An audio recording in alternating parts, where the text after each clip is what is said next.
नमस्कार, अब दुनिया की फटाफट बुलेटिन में आप सभी का स्वागत है और नजर डालेंगे आज के खास खबरों पर। एनएसए अजीत डोभाल ने विभिन्न देशों के अपने समकक्षों से कहा, भारत का तनाव बढ़ाने का कोई इरादा नहीं है, लेकिन अगर पाकिस्तान ऐसा करता है तो वह दृढ़ता से जवाबी कार्रवाई करने के लिए तैयार है।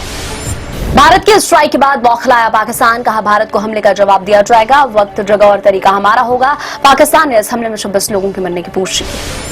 ऑपरेशन सिंदूर के बाद प्रधानमंत्री नरेंद्र मोदी की नॉर्वे, क्रोएशिया और नीदरलैंड की यात्रा स्थगित, पाकिस्तान से तनाव के बीच फैसला। मोदी ने 13 से 17 मई तक क्रोएशिया, नॉर्वे और नीदरलैंड की यात्रा करने वाले थे। मंगलवार देर रात सशस्त्र बलों द्वारा मिसाइल हमले किए जाने के बाद लगाए गए प्रतिबंधों के कारण भारत में 200 से अधिक उड़ानें रद्द कर दी गई हैं। श्रीनगर सहित कम से कम 18 हवाई अड्डों पर परिचालन अस्थायी से बंद कर दिया गया है। प्रधानमंत्री नरेंद्र मोदी ने पाकिस्तान और पीओके में आतंकी ठिकानों पर भारतीय सशस्त्र बलों द्वारा किए गए मिसाइल हमले के कुछ घंटे बाद राष्ट्रपति द्रौपदी मुर्मू से मुलाकात की। प्रधानमंत्री ने राष्ट्रपति को ऑपरेशन सिंदूर के बारे में जानकारी दी।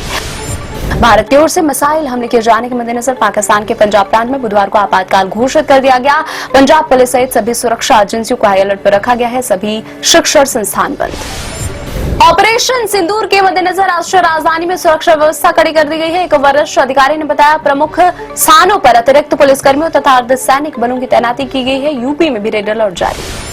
ऑपरेशन सिंदूर को लेकर कांग्रेस ने सुरक्षा बलों की पीठ ठोकी। बैठक के बाद मल्लिकार्जुन खड़गे ने कहा, पाकिस्तान और पाकिस्तान के कब्जे वाले कश्मीर में आतंकवादी शिविरों के खिलाफ साहसी और निर्णायक कार्रवाई के लिए हमें अपने सशस्त्र बलों पर गर्व है। ऑपरेशन सिंदूर से बौखलाए पाकिस्तान की भारतीय सीमा में गोलीबारी। जम्मू कश्मीर में नियंत्रण रेखा से सटे गांव पर की गई गोलीबारी में 12 भारतीय लोगों की मौत। पाकिस्तान में आतंकी ठिकानों पर भारत के सैन्य हमला करने के बाद पाकिस्तान ने अपने हवाई क्षेत्र को सभी तरह के हवाई यातायात के लिए 48 घंटे तक बंद करने की घोषणा की। इस्लामाबाद और लाहौर के ऊपर हवाई क्षेत्र को बंद कर दिया और उड़ानों को कराची की ओर मोड़ दिया गया। छत्तीसगढ़ तेलंगाना सीमा के कुरेगुट्टा पहाड़ियों पर नक्सलियों के खिलाफ चलाए गए सबसे बड़े अभियान के तहत सुरक्षा बलों ने अब तक कुल 26 माओवादियों को मार गिराया। इस अभियान में 20,000 से अधिक जवान शामिल हैं। इसका नेतृत्व छत्तीसगढ़ पुलिस की इकाइयों के साथ सीआरपीएफ भी कर रहा है। बंगाल बोर्ड ने 12वीं की बोर्ड परीक्षा परिणाम घोषित किया। परीक्षा में 91% विद्यार्थी हुए पास। महाराष्ट्र के मुख्यमंत्री देवेंद्र फडणवीस ने ऑपरेशन सिंदूर के लिए भारतीय सशस्त्र बलों की प्रधानमंत्री नरेंद्र मोदी की सराहना की। कहा, मिसाइल हमलों के वीडियो फुटेज सामने आने के बाद संदेह की कोई गुंजाइश नहीं है। केंद्र सरकार ने सीबीआई निदेशक प्रवीण सूद का कार्यकाल 1 साल के लिए बढ़ा दिया। सूद ने 25 मई 2023 को 2 साल के कार्यकाल के लिए सीबीआई निदेशक का पदभार संभाला था।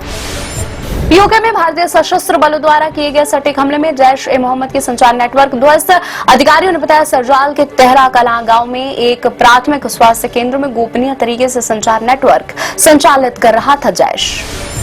भारत के स्ट्राइक के बाद कांग्रेस की कर्नाटक इकाई ने महात्मा गांधी के एक शांति संदेश को सोशल मीडिया मंच एक्स पर साझा किया। हालांकि इसे कुछ देर बाद ही हटा लिया गया। कांग्रेस ने इस पोस्ट में लिखा था, मानवता का सबसे शक्तिशाली हथियार शांति है, महात्मा गांधी। पाकिस्तान में आतंकवादी ठिकानों को ध्वस्त करने के लिए भारतीय सेना के ऑपरेशन सिंदूर की सचिन तेंदुलकर समेत भारतीय खेल जगत ने सराहना की। क्रिकेटर सचिन तेंदुलकर ने कहा, एकता में निडर, शक्ति में आसीम। ऑपरेशन सिंदूर के बीच शेयर बाजार में कारोबार उतार चढ़ाव वाला रहा। कारोबार के अंत में सेंसेक्स 106 अंक चढ़कर 80,747 अंक पर हुआ बंद। निफ्टी भी 35 अंक बढ़कर 24,414 अंक पर हुआ बंद।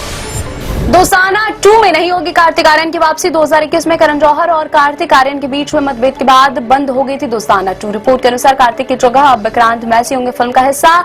लक्ष्य लालवानी भी निभाएंगे अहम किरदार। भारतीय सेना के ऑपरेशन सिंदूर की सिलेबस ने की सराहना। रजनीकांत बोले, युद्ध की लड़ाई अब शुरू होती है। कंगना ने कहा, उन्होंने कहा था पीएम मोदी को बता देना और मोदी ने उन्हें बता दिया। पहलगाम हमले के बाद सेना ने की 9 आतंकी ठिकानों पर स्ट्राइक। ये थी आज की फटाफट बुलेटिन। ऐसे ही ताजा अपडेट्स के लिए बने रहे हमारे साथ, यानी कि विजिट करें वेब दुनिया पर।